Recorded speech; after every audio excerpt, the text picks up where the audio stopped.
Vamos então falar sobre artrite reumatoide. Basicamente, nós vamos ver um apanhado geral sobre a fisiopatologia da doença. Vamos ver alvos terapêuticos para as drogas que nós podemos utilizar.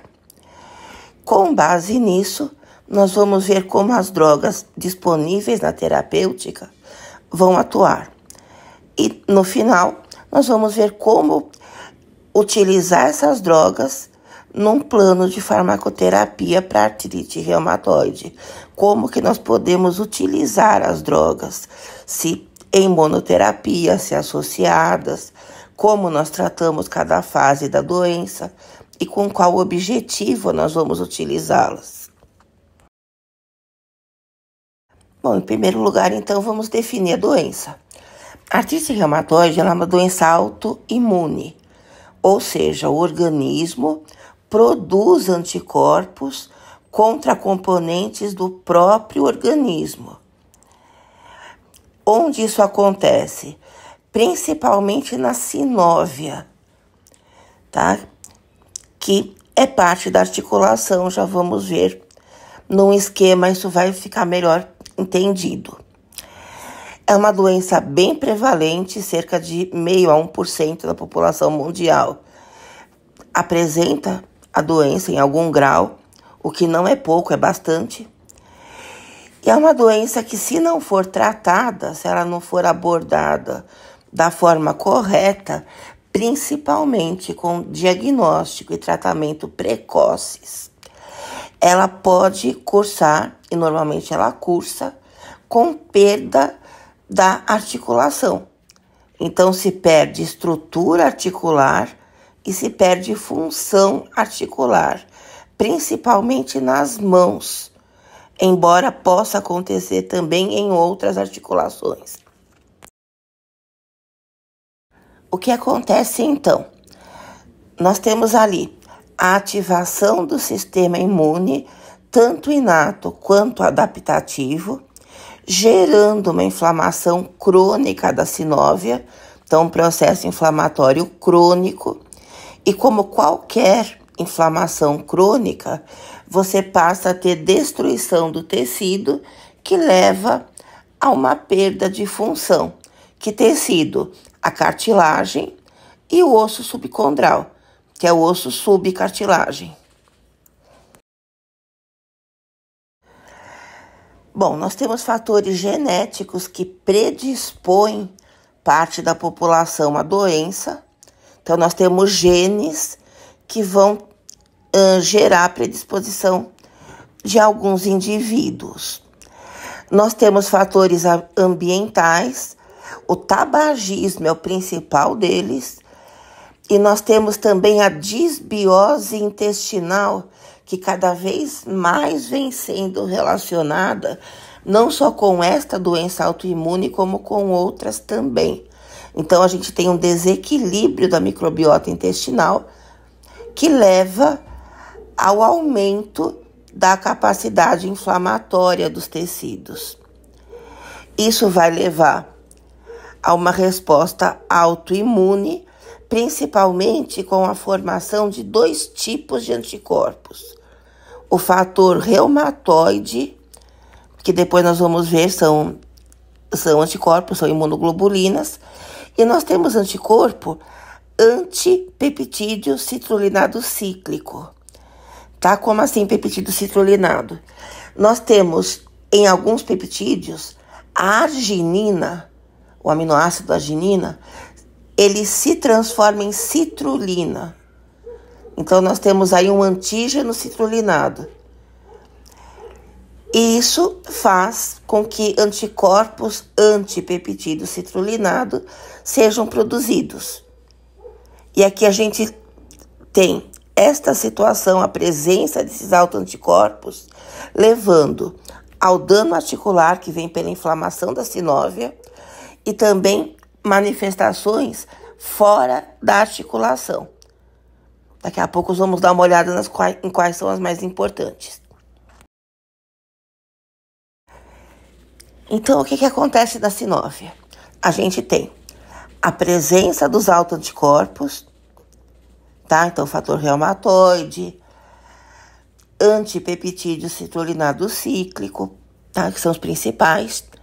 Isso vai levar à ativação das células do sistema imune e à produção de citocinas. Principalmente aqui, o alfa-TNF, fator de necrose tumoral do tipo alfa, e estas duas interleucinas, a 1 e a 6. Mas nós temos também a 17, que também tem importância. Temos ativação do sistema complemento, temos alguns CDs, tá? Isso aqui depois a gente vai dar uma olhada também, porque acabam sendo alvo de algumas drogas. A presença dessas citocinas vai levar à proliferação dos fibroblastos. Isso, óbvio, dentro da sinópia. E esses fibroblastos é que vão mediar a destruição da cartilagem e do osso subcondrial. Quando esse tipo de processo se instala, a gente tem a inflamação crônica. Bom, aqui de forma um pouquinho mais aprofundada. Então, a gente tem a ativação do sistema imune, os linfócitos T reconhecem os autoantígenos, tá? Isso na articulação, então a gente tá falando de sinóvia. Os linfócitos B vão produzir os autoanticorpos, então o fator reumatoide e o anti-CCP. Você vai ter a liberação das citocinas pró-inflamatórias. Quando os macrófagos e os linfócitos T passam a liberar o TNF-alfa e as interleucinas 1 e 6. Aí você vai ter o recrutamento de mais células imunes e a mediação da imunidade celular. Isso leva à proliferação dos fibroblastos na sinóvia. Esses fibroblastos passam a se tornar agressivos e vai se formar o pânus. Daqui a pouco a gente vai ver num esquema, num desenho, o pânus, que é um sinal macroscópico da artrite reumatoide. E isso leva à degradação da cartilagem e do osso subcondrial. Isto instalado leva ao recrutamento dos osteoclastos e à destruição óssea. Como que esses osteoclastos são ativados? As citocinas vão estimular o RANKL. Tá? O que é o RANKL? É um ligante do receptor RANK. Tá? E o que é o RANK? O RANK é parte do sistema do TNF. Então, é um peptídeo que faz parte da família dos TNFs. Esse RANKL que vai ativar os osteoclastos e aí você vai começar a ter reabsorção óssea, então perda óssea. Isso vai se retroalimentando e você tem um ciclo contínuo de inflamação, tá? E esse ciclo contínuo, uma inflamação crônica, vai perpetuando a destruição da articulação. Então, você está perdendo estrutura, matéria e perde função por esse motivo. Tá? Mais um esquema sobre o mesmo fato. Então, a predisposição genética e mais fatores ambientais levam a alterações imunológicas e essas alterações também cursam com a quebra nos mecanismos de tolerância celular. Tá? Quais mecanismos? Mecanismos que envolvem linfócitos B, linfócitos T, macrófagos e células dendríticas. Tá? Essas alterações das células imunes são em resposta principalmente à produção dos antígenos citrulinados. E essas células respondendo vão mediar a formação de citocinas. Novamente, fator de necrose tumoral do tipo alfa, interleucinas, principalmente 1 e 6, mas também a 17 é importante, e temos algumas outras, 15, 18, 21, e o interferon gama.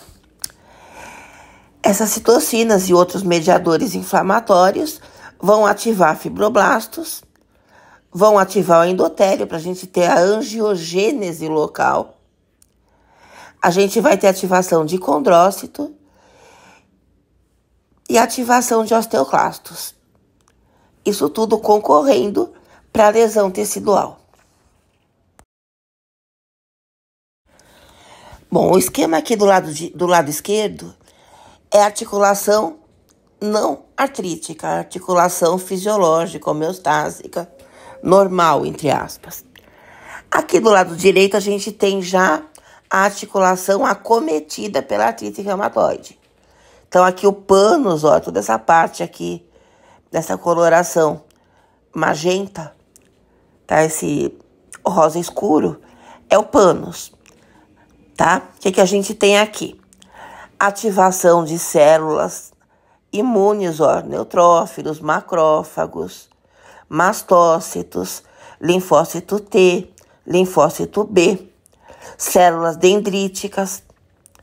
A gente tem a angiogênese, porque você teve alteração do endotélio. A gente tem o engrossamento, a hiperplasia da membrana sinovial. E a gente tem o líquido sinovial aumentado, o edema inflamatório, tá? Tudo isso daqui é o pânus. Então, é como se fosse uma capa de inflamação revestindo tanto a articulação quanto aqui, olha, o osso subarticular.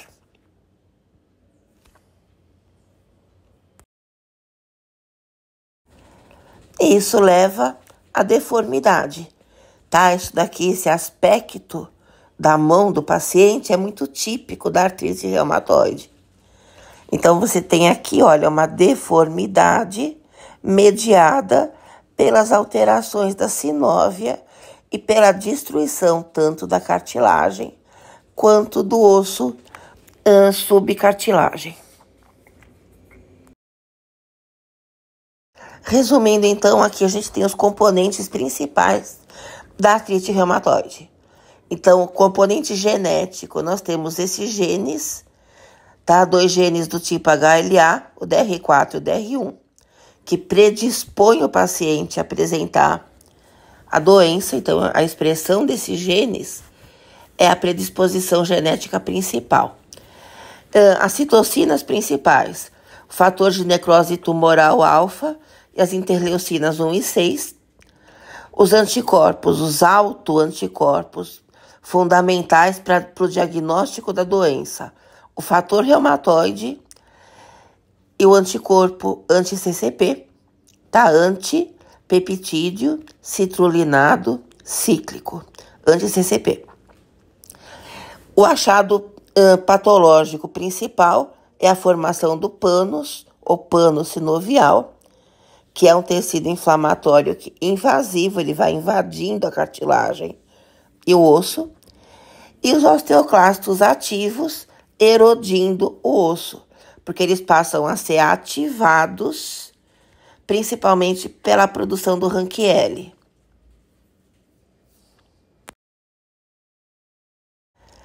Tá? Que é o que está aqui definido. Então, os linfócitos T e B vão produzir as citocinas e os autoanticorpos. Os macrófagos vão produzir o TNF-alfa e as interleucinas 1 e 6, e as outras também, mas essas são as fundamentais para a doença.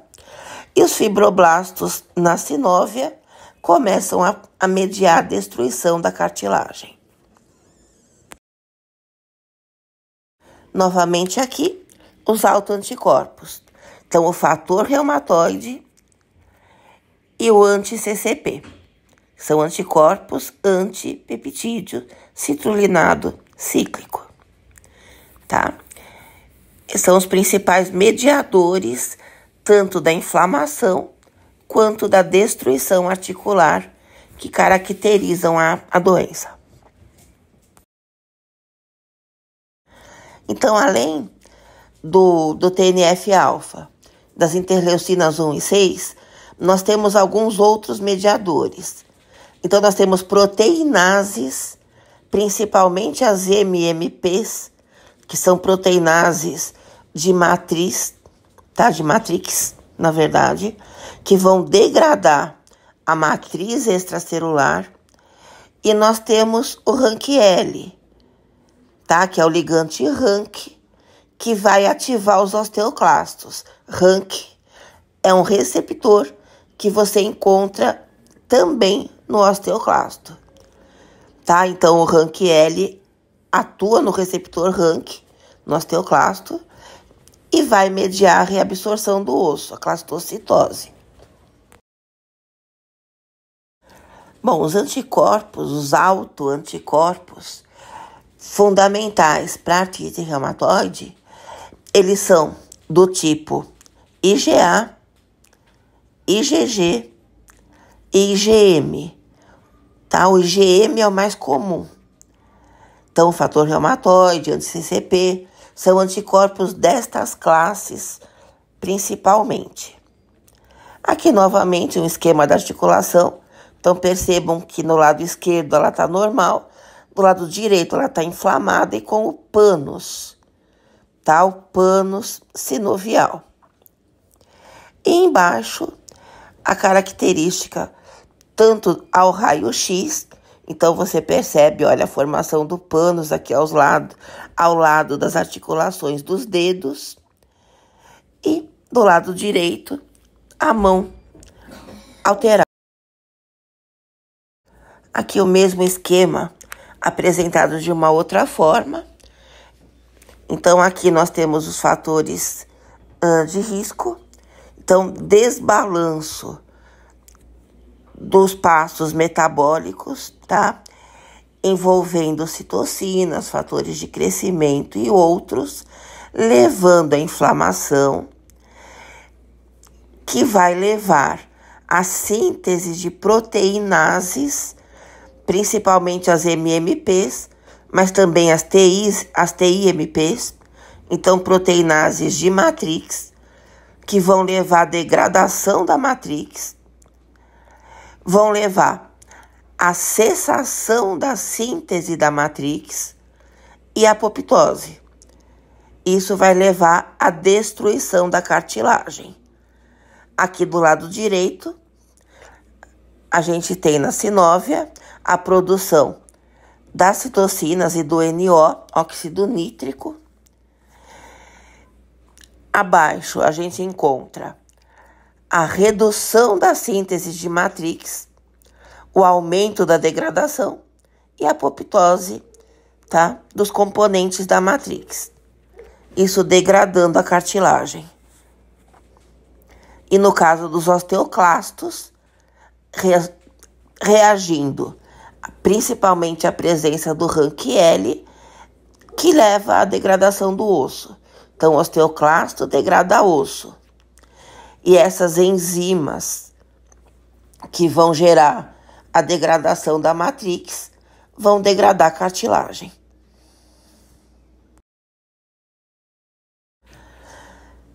Bom, o diagnóstico clínico, como se faz?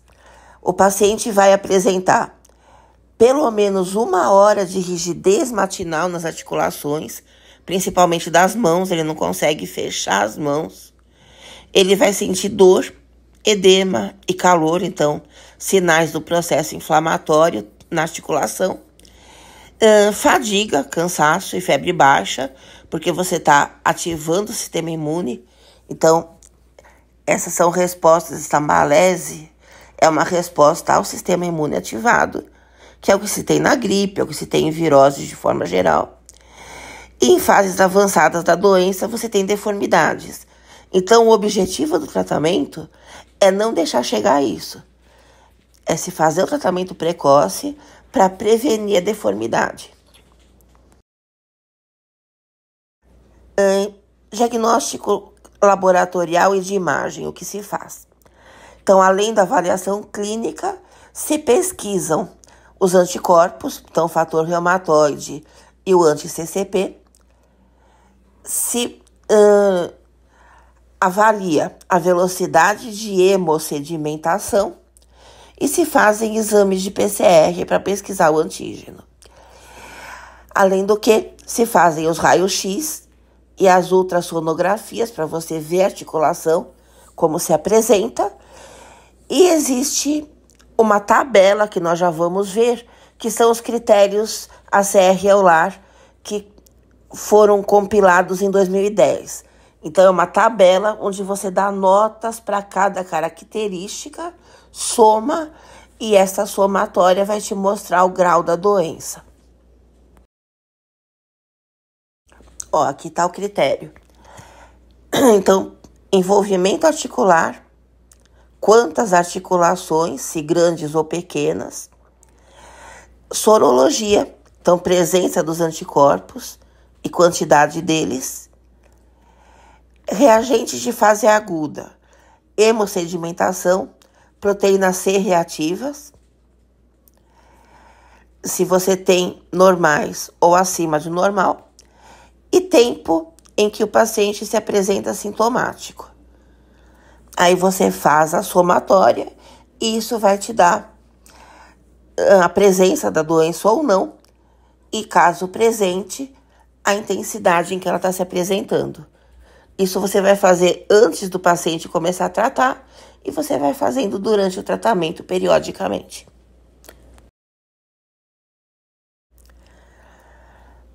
Aqui, macroscopicamente, como que as articulações se apresentam. E aqui, as articulações ao raio-x. Quais são, então, os objetivos da farmacoterapia nessa doença? Primeiro, reduzir inflamação e dor. Então, você vai reduzir sintomas. Você vai prevenir a progressão estrutural. Você vai, então, prevenir a deformidade, preservando a função da articulação. E, com esses 3 componentes, você melhora a qualidade de vida do paciente. Quais as drogas que nós temos, então, disponíveis para terapêutica? Nós temos os AINES, anti-inflamatórios não esteroidais, corticoides, anti-inflamatórios esteroidais, drogas modificadoras da doença, que são os DMARDs clássicos, tá? Ou tradicionais. O mais importante é aqui o metotrexato. Temos os DMARDs biológicos, principalmente os anti-TNFs, que são os mais utilizados. Temos anti-interleucinas, temos anti-célula T, temos vários que nós vamos ver já.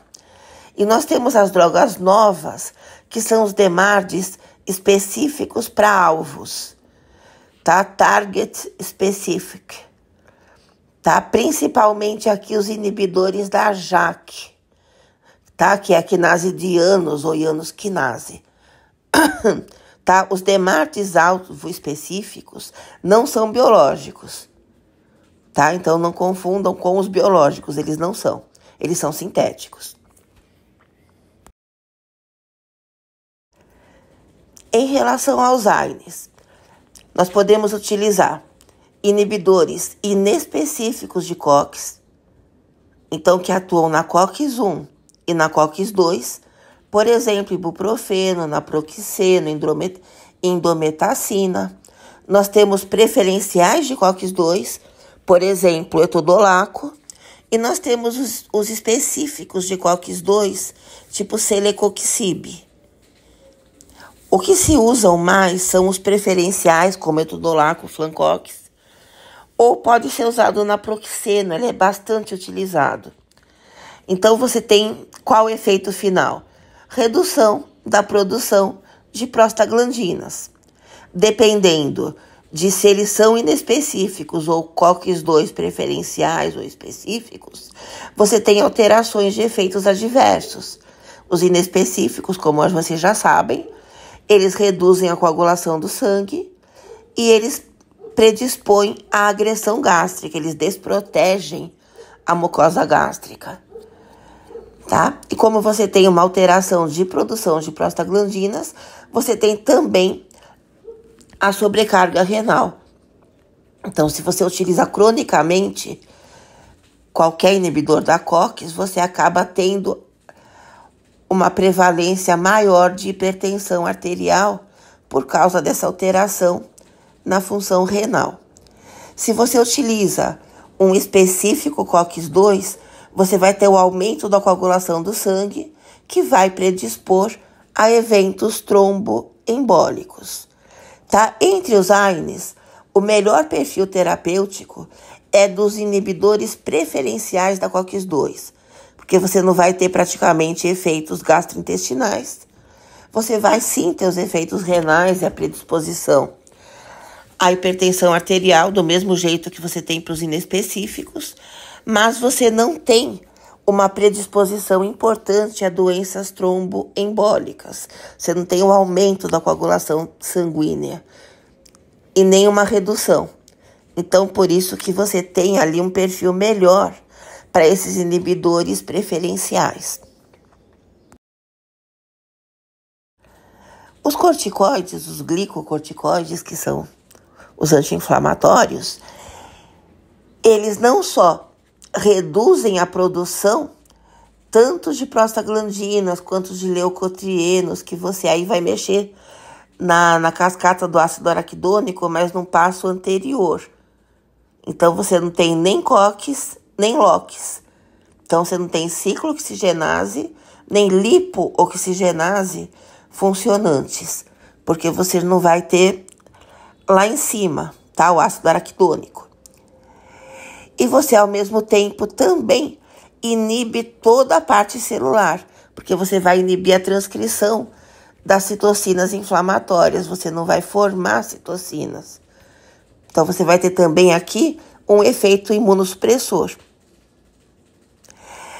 O problema é que você vai ter que usar de forma crônica, porque é uma doença crônica. E aí você tem toda a repercussão metabólica. Então, osteoporose, hiperglicemia, mobilização de lipídios para a região central do corpo, retenção hídrica, retenção de sódio e água, que vai te levar à hipertensão. Então, você tem uma série de eventos metabólicos que acaba levando ali a uma descontinuação do tratamento. Então, são drogas que você não consegue utilizar por muito tempo. Entre os demais drogas modificadoras da doença, tradicionais, são os clássicos. Nós temos o metotrexato, que é uma droga fundamental. O metotrexato, nós já vimos ele na aula de câncer. Ele é um antifolínico. Então, por isso, ele vai inibir síntese de purinas e de citocinas inflamatórias. Nós temos a leflunomida, que vai inibir a dihidrooroato desidrogenase, que vai levar a uma redução da função dos linfócitos T. E nós temos tanto a sulfasalazina quanto a hidroxicloroquina, ou a própria cloroquina, embora ela seja menos usada, que são drogas anti-inflamatórias que atuam por diversos mecanismos de ação, a maior parte deles ainda não totalmente estabelecida. O que é importante nessas drogas? Primeiro que elas são todas teratogênicas, você não consegue usar nenhuma delas na gestante. Em segundo lugar, elas são hepatotóxicas. Em terceiro lugar, elas são citopênicas. Então, você tem uma diminuição total do sistema imune, predispondo, óbvio, a infecções. Entre os demais biológicos, os mais importantes são os anti-TNF. Nós temos aqui o infliximab, o adalimumab e o etanercept, que são as tradicionais, as mais antigas. E temos essas duas aqui que são novas, o certolizumab pegol e o golimumab. Nós temos um antagonista de receptor da interleucina 1, que é o anakinra, o antagonista de receptor da interleucina 6, que é o tocilizumab. Nós temos um anti-CD20, que é o rituximab, que também é uma droga antineoplásica, ela se usa também em câncer, tá? Todas elas são utilizadas por via injetável, nenhuma delas é oral. E o problema principal aqui é a queda total da imunidade que predispõe a infecções. Essas drogas você consegue utilizar na gestante. Na verdade, são as únicas que dá para serem usadas durante a gravidez. Um problema interessante também dos anti-TNFs é a predisposição à insuficiência cardíaca. Então tem que tomar cuidado. Se o paciente já apresenta insuficiência cardíaca, é interessante não utilizar anti-TNF.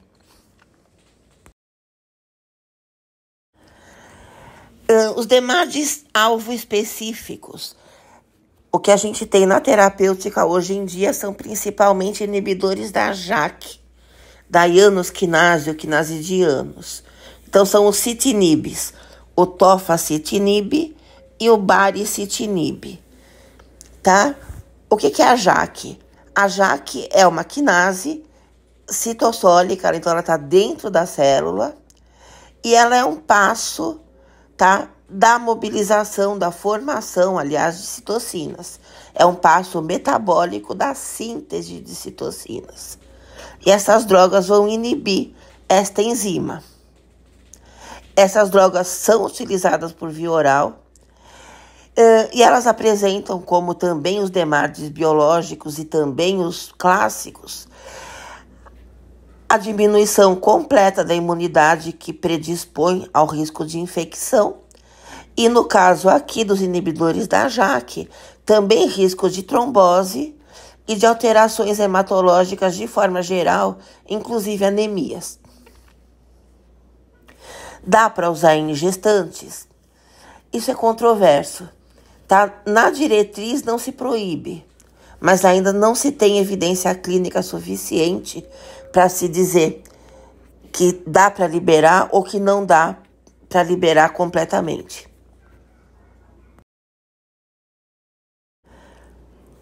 Aqui resumo de mecanismos de ação e de indicações.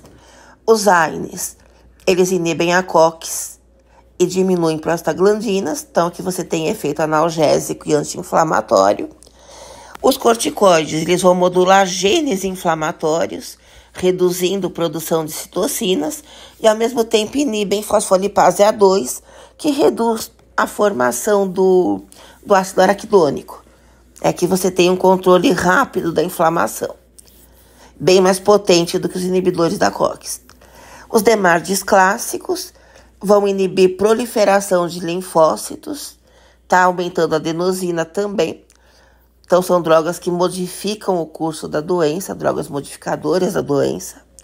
Os DMARDs biológicos, você tem anti-TNF, anti-interleucinas, tanto A1 quanto A6, e anti-CD20, como o rituximab.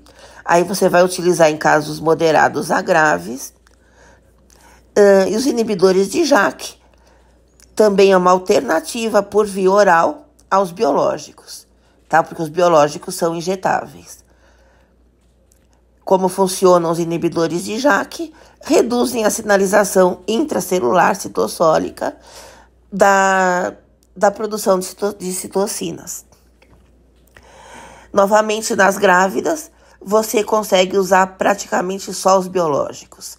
AINES você consegue usar em gestante, mas só até a 30ª semana, porque senão você vai predispor ao fechamento precoce do duto arterioso.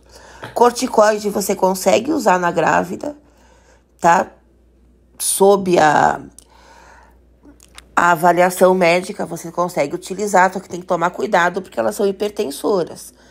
Tanto se o paciente já tem hipertensão ou se já está no risco de pré-eclâmpsia, você não consegue usar. E se a paciente tem diabetes, ainda que seja diabetes gestacional, também você não consegue usar, porque são drogas hiperglicêmicas.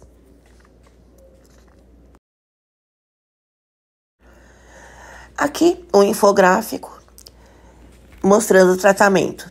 Então, o tratamento sintomático você faz com AINES e com corticoides.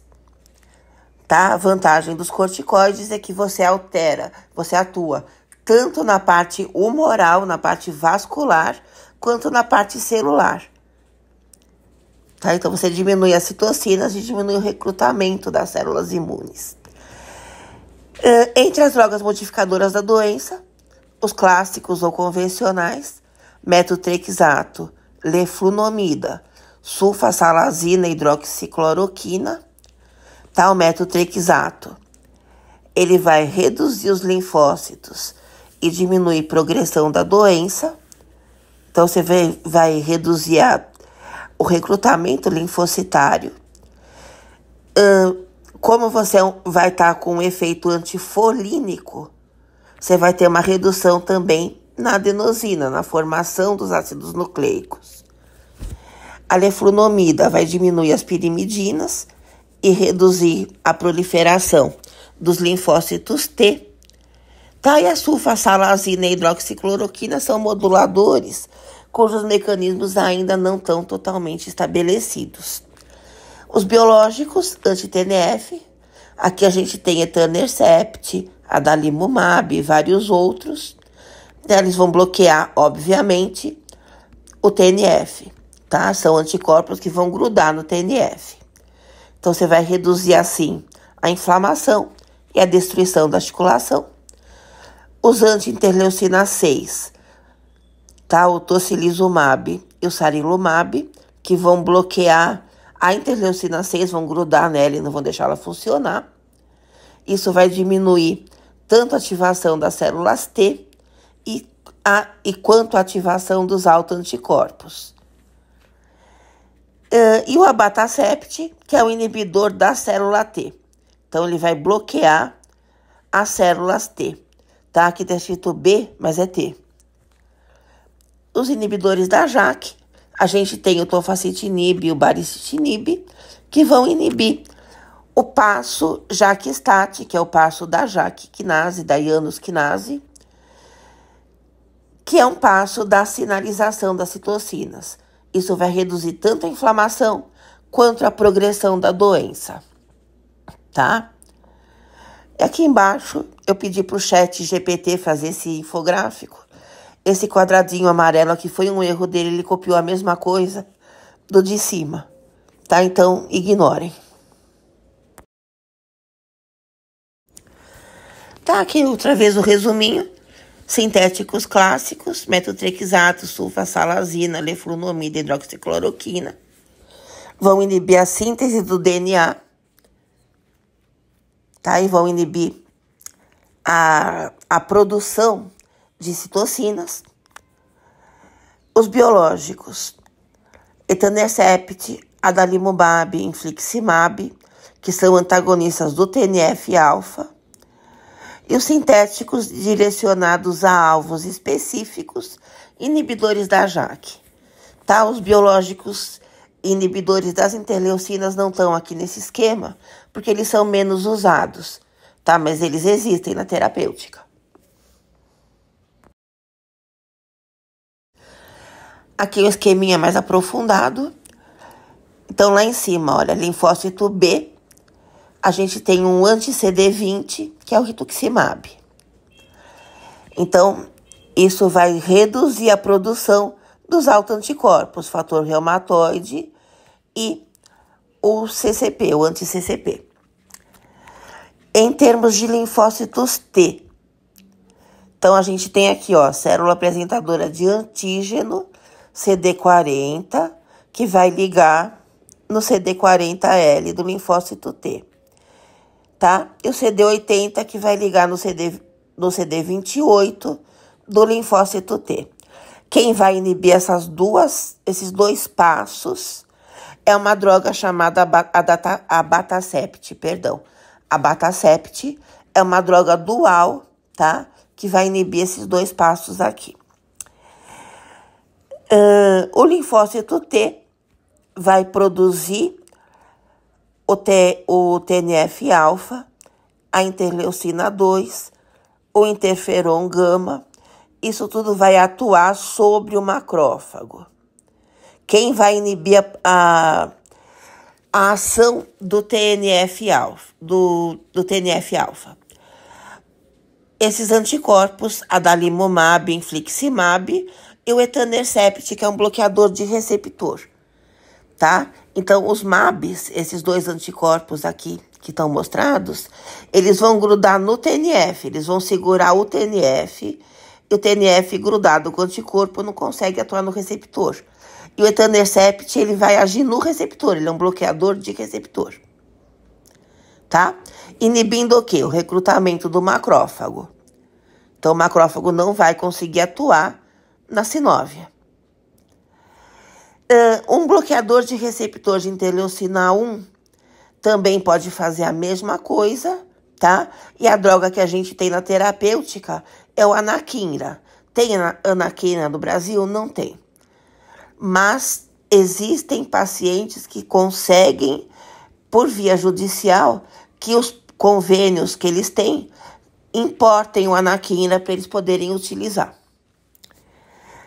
Na sinóvia, na articulação já, então na formação do pânus, a gente tem aqui as metaloproteinases, as enzimas que vão degradar a articulação, tá? Existem drogas que inibem essas enzimas, na terapêutica ainda não, mas é um alvo molecular que é interessante. Tem gente, então, buscando drogas que atuem inibindo essas enzimas.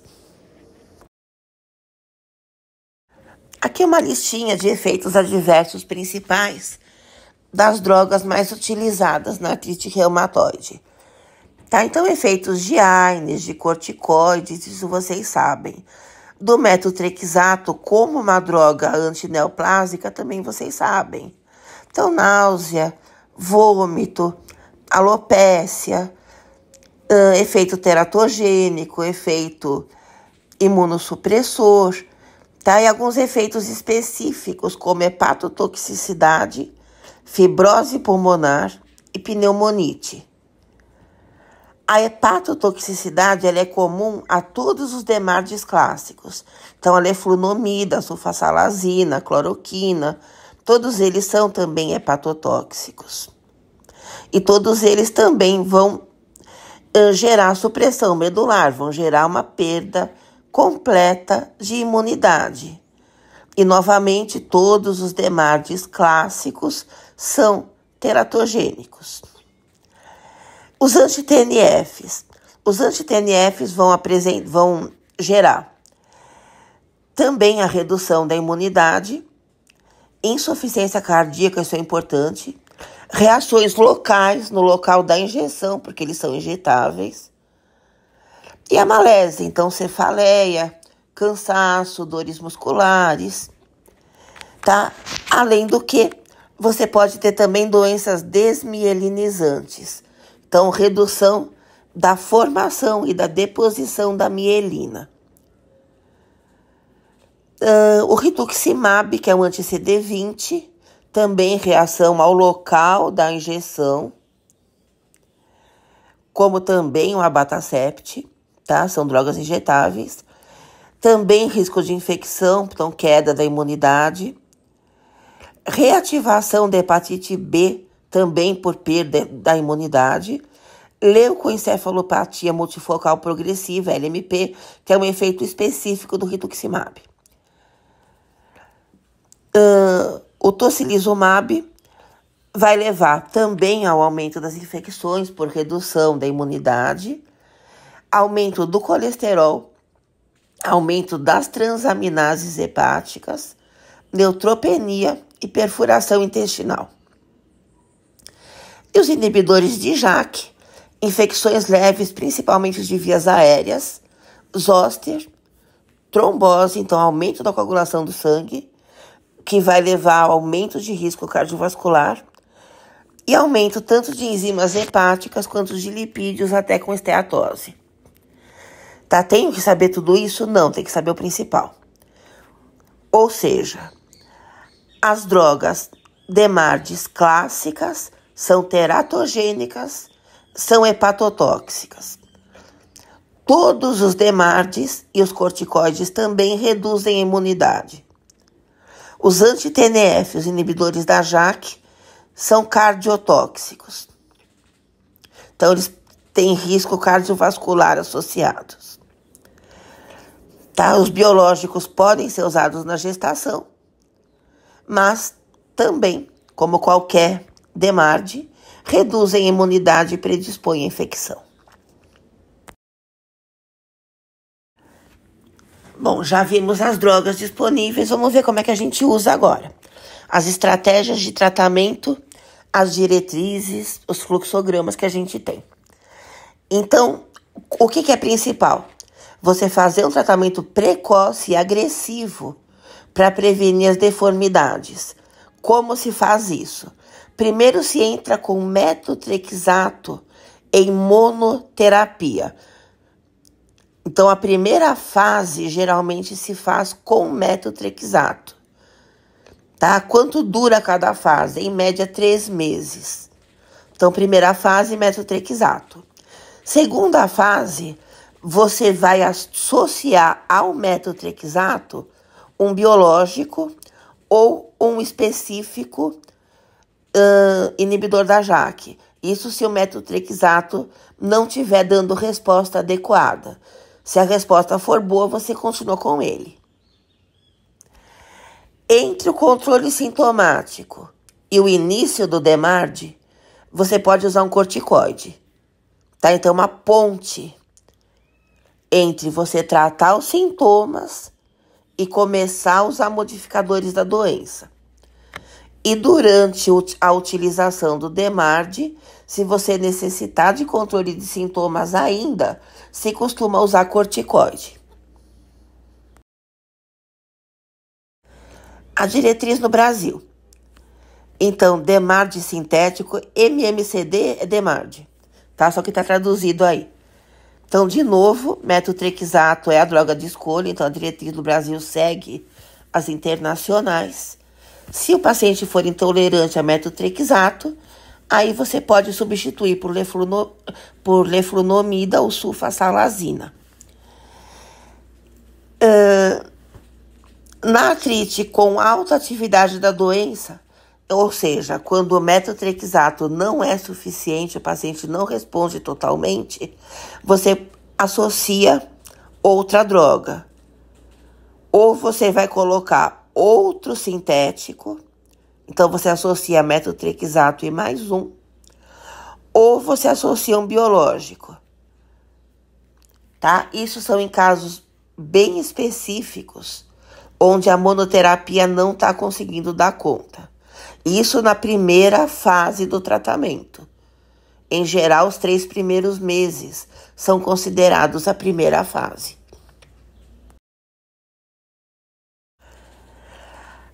Bom, aqui nas fases subsequentes, se você fez a primeira fase e o paciente não está respondendo ao DMARD clássico, aí você pode substituir o clássico pelo biológico, tanto o anti-TNF quanto o anti-interleucinas, ou utilizar um alvo específico, um inibidor da JAK, em monoterapia ou associado ao DMARD clássico. Prefere-se usar em monoterapia. Substituir o clássico por um biológico ou por um inibidor da JAK, embora seja possível fazer associação. O corticoide.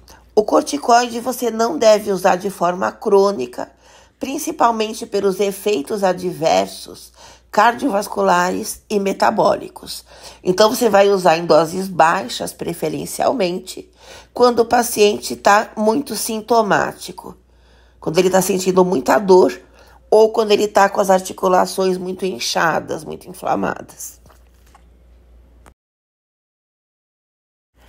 Que é o que está aqui nesse esquema, tá? Primeira etapa, primeira linha, DMARD em monoterapia, principalmente metotrexato, ou oral ou endovenoso. Se o paciente for reativo ao metotrexato, for intolerante, aí você pode substituir por leflunomida ou sulfasalazina, tá? Ou até hidroxicloroquina ou cloroquina, mas a hidroxicloroquina, a cloroquina são as menos eficazes. Isso primeira linha. Paciente não respondeu totalmente, você associa mais um DMARD, tá? Um DMARD clássico. Então, metotrexato ou leflunomida mais hidroxicloroquina, ou metotrexato ou leflunomida mais sulfasalazina, tá? Ou a tripla, metotrexato mais hidroxicloroquina mais sulfasalazina. Isso, primeira fase, então, nos primeiros 3 meses do tratamento. A segunda fase, o biológico mais o metotrexato ou inibidor da JAK mais o metotrexato. Se o paciente não pode usar metotrexato, você substitui ele por outro DMARD clássico. Sempre em associação, aí que tá, no Brasil se pressupõe que sim. A diretriz brasileira manda associar. A diretriz americana não. Manda tentar só o biológico sozinho ou só o inibidor da JAK sozinho. Caso não seja suficiente, aí sim se associa. Terceira etapa, mais 3 meses, tá? Então, a primeira 3 meses, segunda 3 meses, terceira 3 meses. Então, é o biológico ou o alvo específico, mais o DMARD clássico, principalmente o metotrexato. Ou seja, é a mesma coisa que a segunda. Aí você vai manter o tratamento assim, tá? Por pelo menos mais 3 meses. Aí você vê como o paciente está respondendo. Então veja, isso aqui é uma doença crônica, uma doença autoimune. Se você para o tratamento, a tendência é o paciente voltar a piorar. Então você precisa ficar instituindo esse tratamento periodicamente.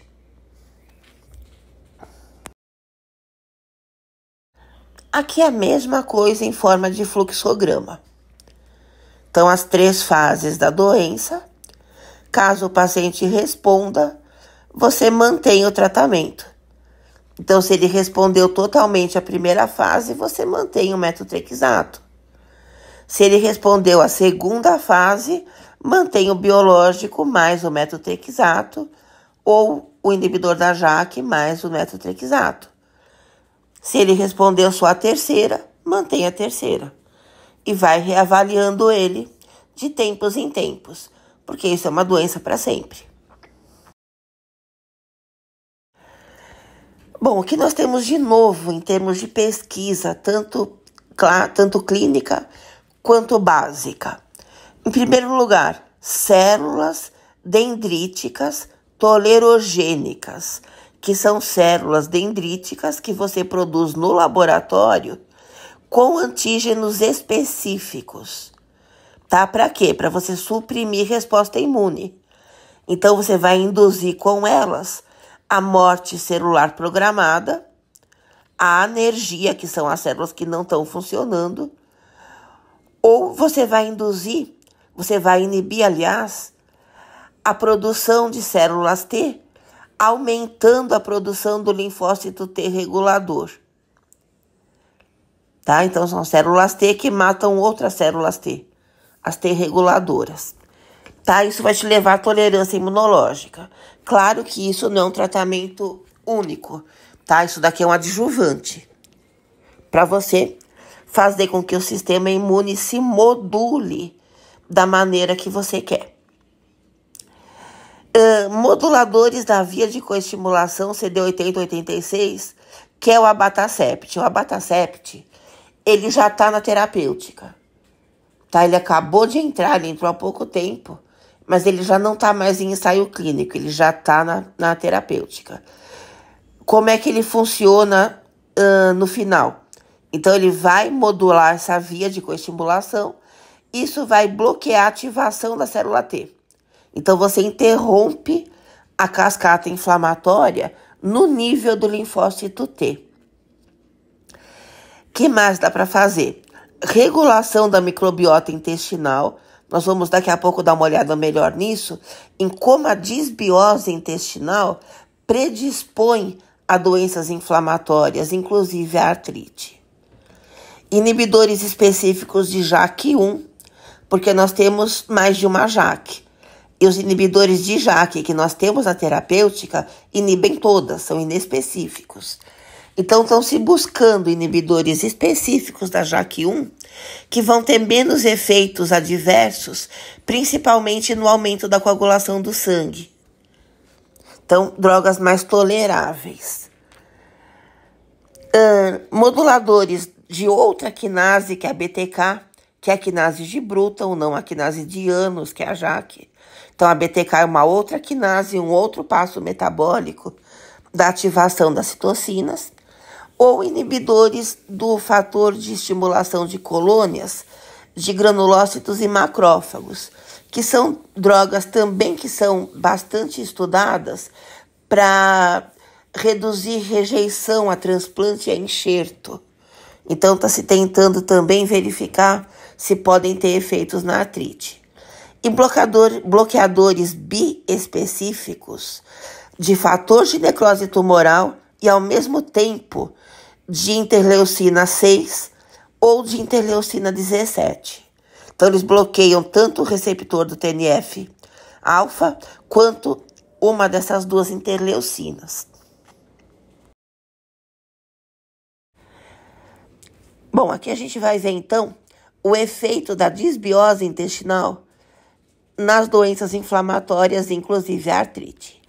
Então, o que acontece? Quando você está numa situação de disbiose, ou por uso de antibiótico, ou por excesso de alimento ultraprocessado, de açúcar, de álcool, enfim, você vai ter o aumento de bactérias pró-inflamatórias, principalmente a Prevotella copri, e uma redução das bactérias anti-inflamatórias, principalmente as Bifidobacterium.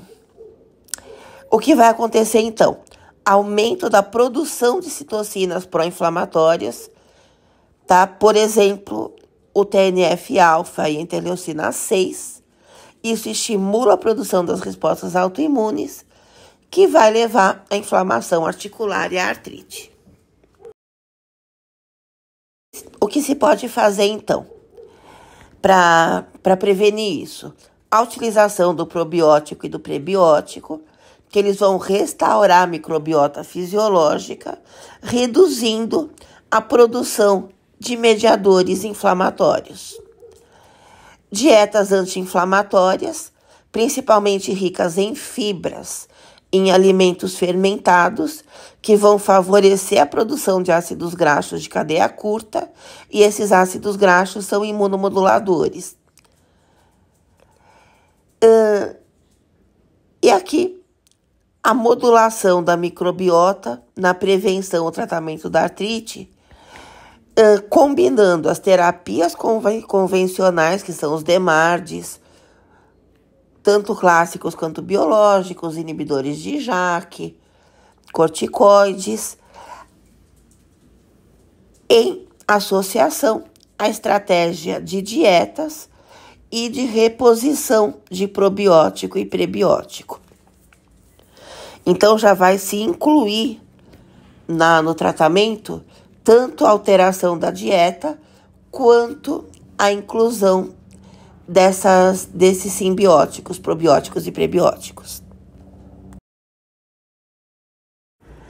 Em termos de tratamento não farmacológico, para proteger as articulações, protegê-las de perda de função, de perda de estrutura e manter a qualidade de vida do paciente.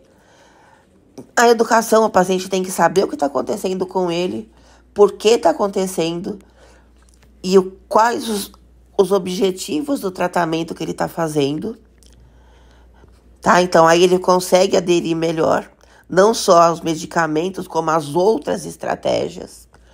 A fisioterapia e a terapia ocupacional, inclusive com o uso de órteses, a nutrição e o controle de peso. Quanto menos peso corporal o paciente tem, melhor a qualidade de vida que ele vai ter se ele for portador de artrite. Gestão do estresse, tanto com terapias complementares, tipo yoga e meditação, quanto com atendimento psicológico com terapia, seja individual, seja em grupos. Inclusive grupos de ajuda, grupos de pacientes que se ajudam entre si. Aplicação de calor, frio e massagem, isso feito por fisioterapeuta, não assim a esmo, tá? E exercício físico, tanto com carga para aumentar a resistência do músculo, quanto mais resistente o músculo, menos a articulação sofre. Quanto aeróbico, para aumentar a circulação, então para aumentar a nutrição dessas articulações, para aumentar a eficiência do sistema imune, porque as drogas vão reduzir, tá? Para aumentar a oxigenação de tecidos e para reduzir o peso também, para ajudar a redução do peso.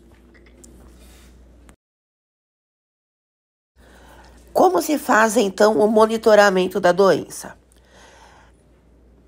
Em geral, de 3 em 3 meses, você vai avaliar a atividade da doença. Esses aqui são os índices mais usados. O DAS 28, que é o score 28, que você vai avaliar 28 articulações. O CDAI, índice da atividade clínica da doença. E o SDAI, que é o índice simplificado de atividade da doença. Que são aquelas tabelinhas que você vai dar nota para cada característica, somar e vai comparando em cada momento em que você está fazendo isso. O monitoramento de efeitos adversos, principalmente hepáticos, cardiovasculares, imunes, infecciosos, e você vai fazendo o ajuste da terapia conforme tanto a resposta terapêutica, a resposta na doença, quanto em relação a efeitos adversos e a avaliação do paciente em relação à própria qualidade de vida, para ver se ele está aderindo ou não ao tratamento e como você pode melhorar a adesão.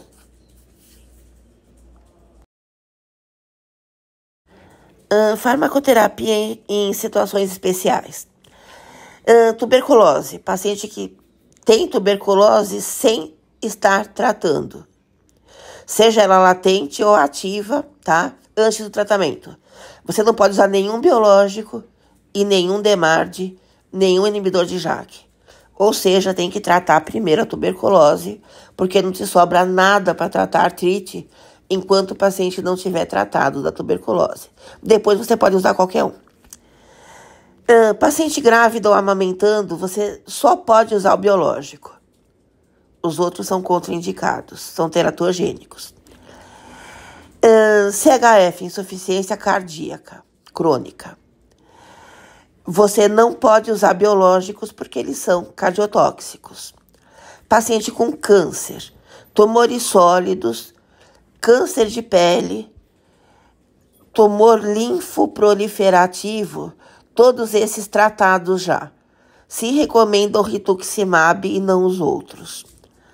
Paciente com tumor sólido, câncer de pele do tipo não melanoma, tratados há mais de 5 anos atrás. Aí você pode usar qualquer biológico. Problemas de fígado, transaminases elevadas, cerca do dobro do valor normal. Então, do dobro do valor normal para cima. Você não pode usar os clássicos e se recomenda o etanercept. Paciente portador de hepatite C. Você também não pode usar os clássicos, nenhum clássico. Paciente portador de hepatite B. Seja tratado, seja não tratado. Aí você não pode usar nem os clássicos, nem os biológicos. Só vai te sobrar o inibidor de JAK.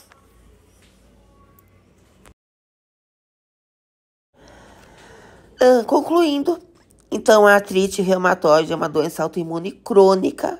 Se ela não for tratada, ela vai levar à destruição articular.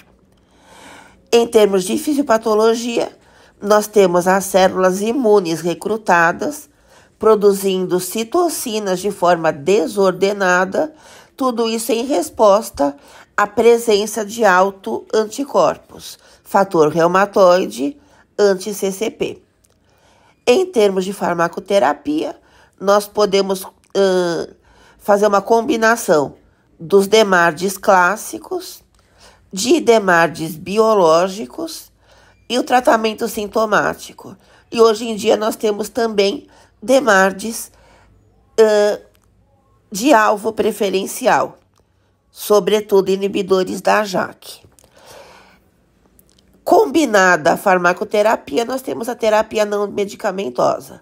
Dieta, redução de peso, fisioterapia, terapia ocupacional, exercícios com e sem carga, gestão do estresse,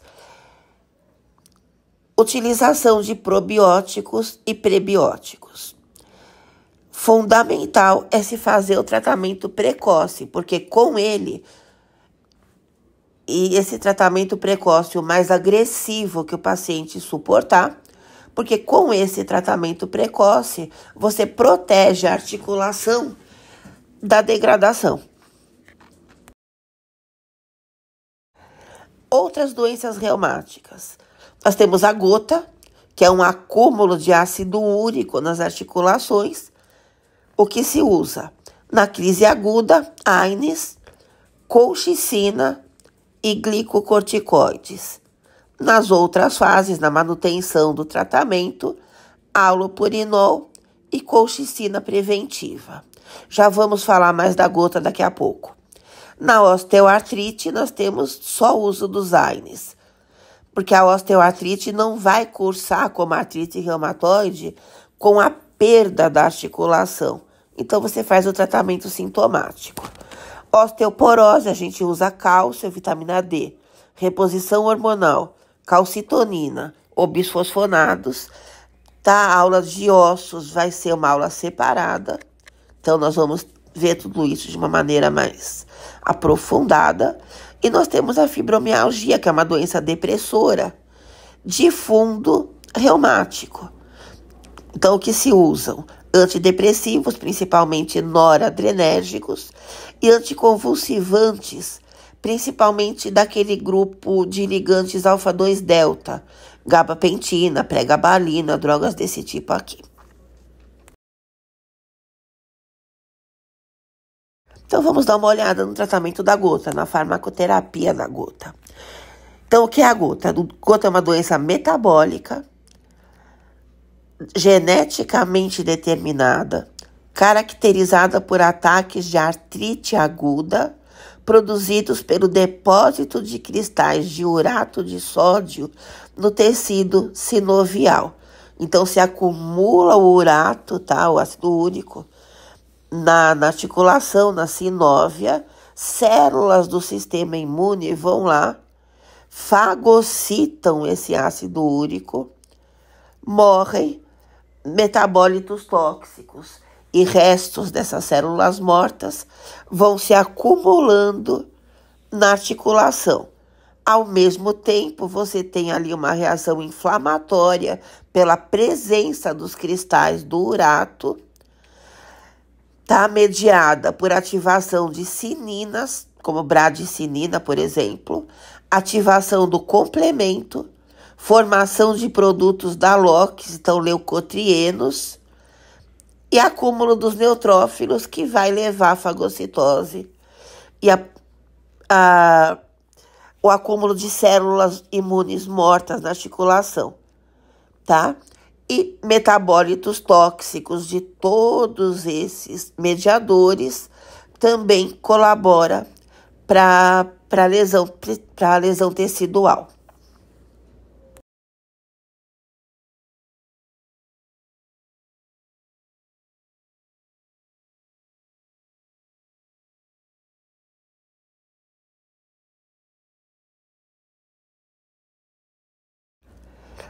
O que nós podemos usar em termos de drogas?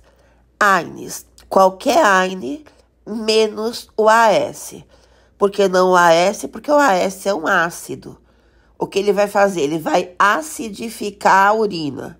Quando o ácido úrico, que também é um ácido fraco, ele chega para ser excretado na urina, ele encontra a urina ácida, ele tende a ficar na forma molecular, lipossolúvel, ele é reabsorvido. Então, você favorece o acúmulo do ácido úrico no organismo quando você acidifica a urina. Pelo mesmo motivo, a dieta também tem que ser uma dieta mais alcalina, para que a urina não fique ácida. Em relação à dieta, você também tem que diminuir a quantidade de comida fermentada, de bebida fermentada e de proteína, tá? Então, você reduz. Em termos de drogas, o halopurinol, que é uma droga preventiva, você vai usar na manutenção, ele vai inibir a síntese do ácido úrico, inibindo a xantina oxidase. Drogas uricosúricas. Você pode usar o probenecid, a probenecida, ou a sulfimpirazona. Você vai aumentar a excreção do ácido úrico. E a colchicina. A colchicina é uma modificadora da doença que você pode usar na crise e você pode usar na manutenção. Ela vai reduzir tanto a proliferação dos leucócitos, quanto a migração deles para a articulação. Tá? Então, é isso que a gente tem, basicamente, na terapêutica da gota. Mas o que é realmente mais importante na gota é a dieta. É manter o paciente equilibrado em termos de dieta, tá? E medicação preventiva, halopurinol, colchicina principalmente. E os AINES e os uricosúricos na crise.